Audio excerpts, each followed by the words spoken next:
At a very young age, I knew that basketball would be my ticket to not only change my life, but my ticket to change my mom's life. And when I think about all the things I was able to accomplish because of an orange ball, it honestly amazes me. Being the first player to sign to play in the Women's Professional League, I was the first female player to have a signature shoe. 3-time gold medalist, a 4-time champion, a Hall of Famer. I'm a mom, I'm a wife. But since I retired, my life has changed.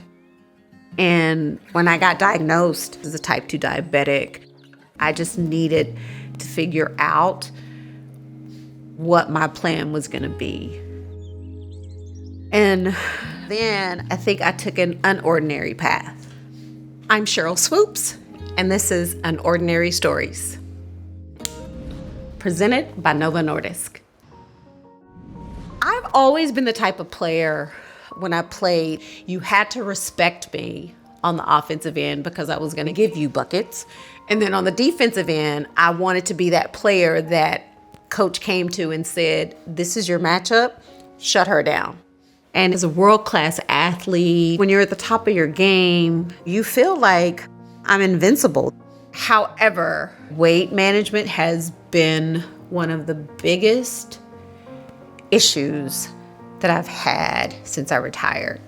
And when I got the diagnosis that I was a type 2 diabetic, I lost it. I boo-hooed, I cried.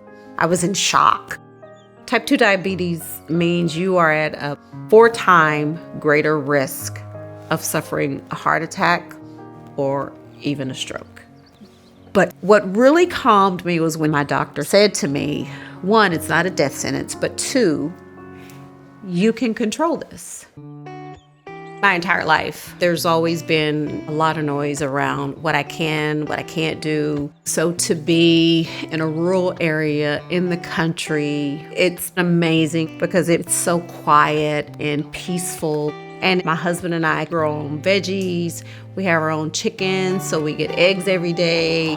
This is where the eggs are. I don't think enough people really truly understand why it's important to know what you're putting in your body. Like prior to my diagnosis, I was a big soda fan. Excuse me, ma'am. I would have 4 to 5 sodas throughout the day, and I kind of felt like I could eat whatever I wanted to eat. But some of the quiet symptoms were I would wake up in the middle of the night. It seemed like every 5 to 10 minutes I had to go to the bathroom because your body has to get rid of the sugar some kind of way. Just looking back on it and thinking about it, I am extremely happy to now control what I'm putting in my body. So this space is Ida's garden, which I named after my mom. My mom passed away 9 years ago. I think it's important for everyone to have their own support system.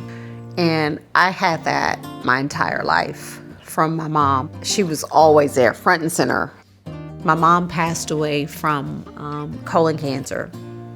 So the last 8 months of her life, I actually, I was there for her. I took care of her. I wanted to be there for her. I never wanted her to feel alone. Yeah, she just gave me so much strength to deal with anything that comes my way, and there's no way I wouldn't have been there for her. Hi, Sissy. Hi, Boo-Boo. How are you? Wonderful. So good to see you. Oh, I needed that hug. When I think about the future for managing my diabetes, Billy is a huge part of my support system. Billy and I have known each other for well over 10 years, and we've been through the ups, the downs, and everything in between.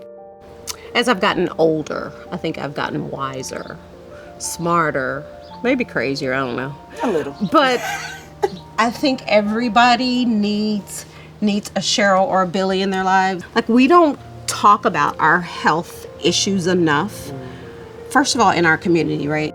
I think in the African American community specifically, we really have to do a much better job of talking to each other, talking to our parents, our spouses.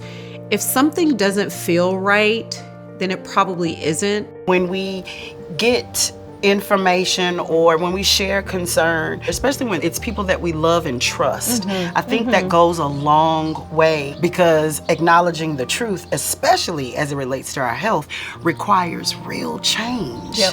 And not everybody is up for change.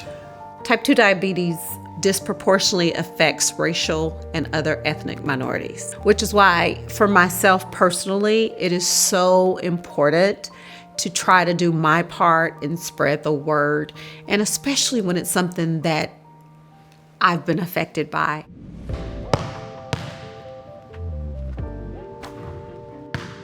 Some of the things that I do to get in a routine where you're just trying to stay active. I love working in my garden, going for walks, nice little jogs. So when I think about the quiet changes that I've made personally, to be able to go harvest your own food, this is something I never thought I would be able to do. I don't drink soda.